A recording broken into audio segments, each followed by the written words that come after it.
We are reading the books we already own. This is a group project. We all signed a waiver. Stop crying. If you're new here, I am going through my bookshelf one book at a time, reading the ones that I haven't read yet and deciding what gets to stay and what's gotta go. And I just finished reading When Haru Was Here, so let's talk about it. After Eric's best friend, who he also has feelings for, passes away, Eric starts creating imaginary situations in his head to deal with his grief. Essentially, he met this other man, Haru, one day on a trip about a year ago, and now he's seeing Haru everywhere, except Eric is the only one who can see him. In addition to seeing Haru everywhere, Eric is also dealing with his incredibly messy love life. And all of this essentially boils down to Eric trying to feel less alone in the world. To say that I had mixed feelings while reading this book would be an incredible understatement. There were times where I loved this book, there were times where I hated this book. I'm gonna attempt to break down some of the pieces of this puzzle in hopes that it will help you decide if this book is for you. First and foremost, the story of losing someone that you're really close with struck really close to home for me for something that happened when I was much younger. And I can definitely say that though that happened a really long time ago at this point, it still loomed like a cloud over my enjoyment of this book. The other piece of this is that this book is just kind of relentlessly sad. And obviously, tonally, for the story that is being told here, that makes a lot of sense. And I tell you that because I think you should be aware of that going into this book, just depending on where you're at emotionally.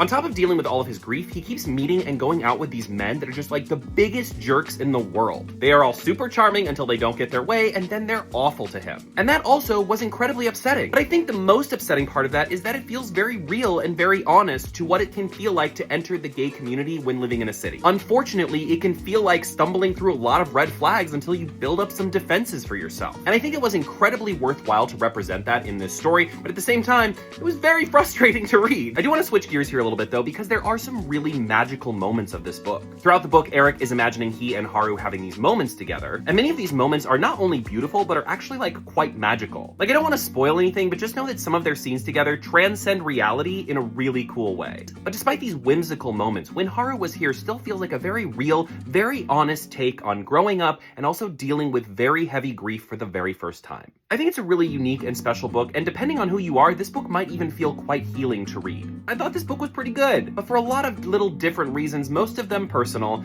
it just wasn't a love for me. Which means it will probably be better in the hands of someone else, and therefore will be an unhaul for me. And so, we move on to the next. So next up on my shelf is 1500 Miles from the Sun by Johnny Garzavia. Here's the thing, I have read this, I loved it. Johnny Garzavia is one of my absolute favorite authors, so this book is going nowhere. And that brings us to the next book on my shelf that I have not read. This is Cursed Boys and Broken Hearts. This looks adorable. I love this cover. I'm gonna be honest, I probably bought it because I like this cover so much. And so, this is the next book I'll be reading. What books are you reading off of your shelf this week? Let me know in the comments. We are reading the books we already own. This is a group project. We all signed a waiver. Stop crying. If you're new here, I am going through my bookshelf one book at a time, reading the ones that I haven't read yet and deciding what gets to stay and what's gotta go. And I just finished reading When Haru Was Here, so let's talk about it. After Eric's best friend, who he also has feelings for, passes away, Eric starts creating